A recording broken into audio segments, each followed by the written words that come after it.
And here's Jesus, the greatest man who's ever lived. Jesus with the greatest teaching that's ever been known. He's seated. He's taken the posture of a rabbi. He's taken the posture of a teacher. His disciples are around him. They know that there's something special about Jesus. They know that he's incredibly wise. And he opens up his mouth and he says, blessed are, and they're thinking, wow, here's the ticket to happiness. Here's the ticket to the blessed life. Here's how I can be unshaken, unmoved, deep, abiding joy. What's the secret? Jesus has a secret. What's he's about to say? And he says, blessed are the movers? No. The shakers? No. The politicians? No. The upright, erudite, scholarly people, intellectual people? No. Blessed are the tokus, the poor. The poor. Could you imagine the spiritual reverberation on that mountain? When Jesus says, if you want to be happy, if you want to be blessed, if you want a ticket to the joyful life, you got to be poor. Poor in spirit. But you read Luke's gospel, it's just poor. It's blessed are the poor. And he uses the word tokus, not the word panesi. Panesi is kind of like a lot of us are poor. Check the check. Ain't got no savings account. Ain't got no 401k.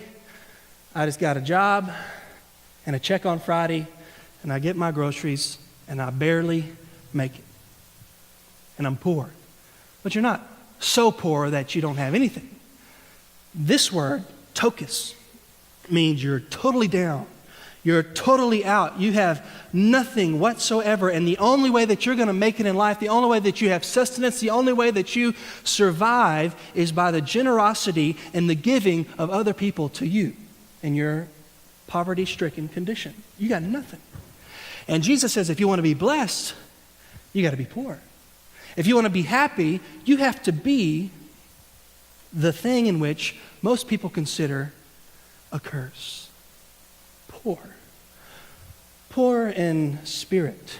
You've got to be poor in spirit. If you want to be blessed, you've got to become poor. If you want to get into the kingdom of heaven, the only way that you can get into the kingdom of heaven is if you get down low.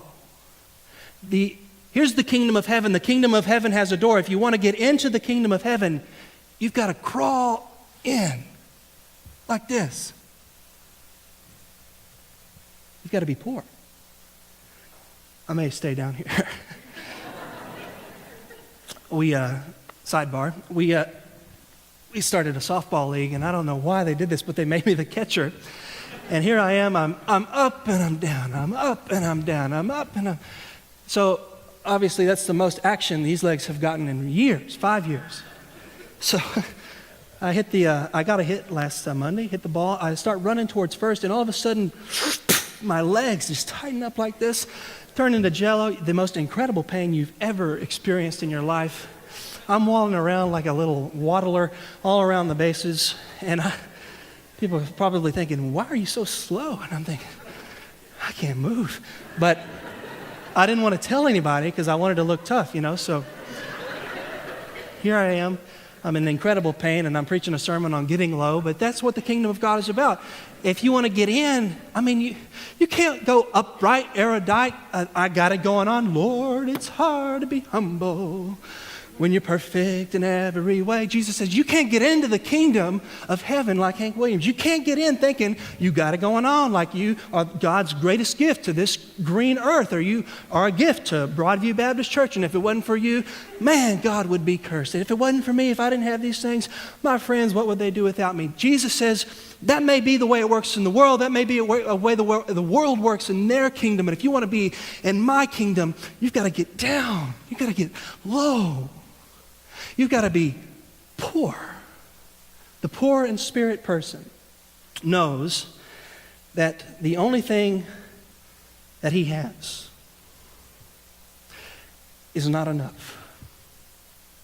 He looks at his spiritual resources. He looks at what he has. He looks at his righteousness. He looks at what it would take in order to get into the kingdom. And then he looks at his current possessions and he says, God, I've got nothing. He's brought to the point of being a beggar spiritually because he knows that only beggars get in to the kingdom.